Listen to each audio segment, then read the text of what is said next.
Le rythme effréné de la vie moderne génère souvent tension et fatigue.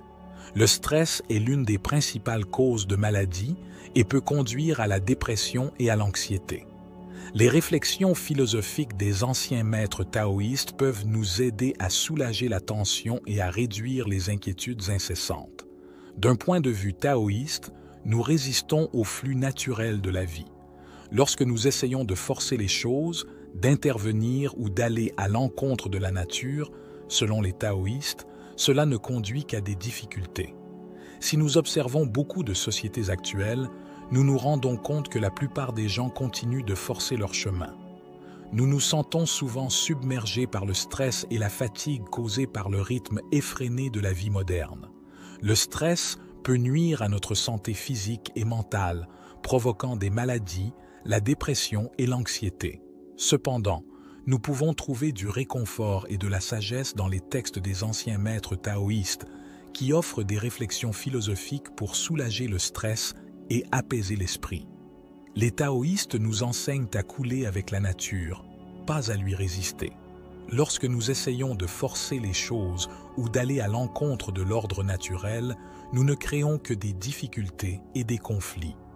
En revanche, si nous observons et acceptons ce que la nature nous offre, nous pouvons atteindre un état d'harmonie et de paix intérieure plus grand. Normalement, nous avons tendance non seulement à modifier la nature à notre gré, mais aussi à contrôler des éléments sur lesquels, en réalité, nous n'avons aucune domination, comme le destin et les circonstances extérieures.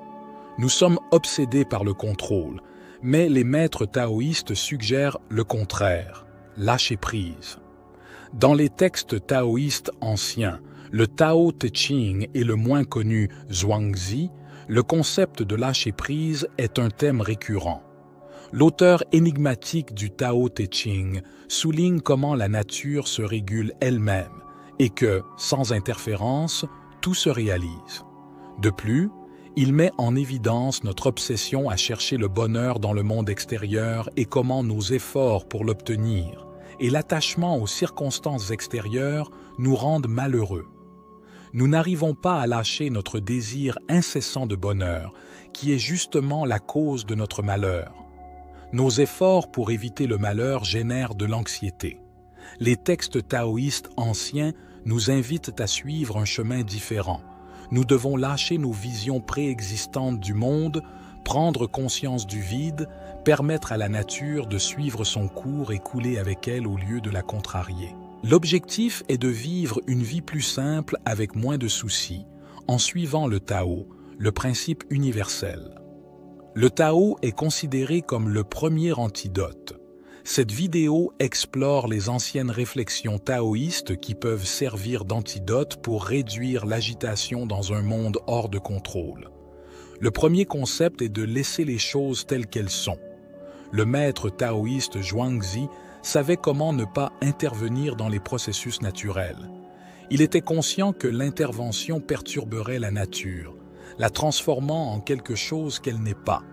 Par conséquent, il n'intervenait pas, laissait les choses suivre leur cours naturel et observait comment elles se développaient autour de lui. Dans de nombreuses cultures modernes qui apprécient le succès et la performance, l'inactivité est vue comme un gaspillage. Nous nous accordons rarement le droit de nous reposer, ressentant le besoin d'être constamment actifs. Nous travaillons souvent contre la nature elle-même, même lorsque nos actions compliquent nos objectifs. En respectant le flux naturel des choses, nous les laissons être. Notre environnement ne requiert pas constamment notre intervention, que ce soit à la maison ou au travail. De nombreux problèmes se résolvent d'eux-mêmes et la vie s'adapte, indépendamment de notre appréciation du résultat. Ce qui peut sembler être un malheur pourrait être une opportunité cachée, et ce que nous considérons comme un succès pourrait avoir des conséquences négatives. De plus, l'univers fonctionne selon ses propres règles, donc essayer de le contrôler est vain. Le deuxième antidote consiste à cesser de poursuivre le bonheur. Zhuangzi n'était pas certain que les personnes engagées cherchaient ou non le bonheur, mais il a observé que leur méthode de recherche les rendait souvent malheureuses.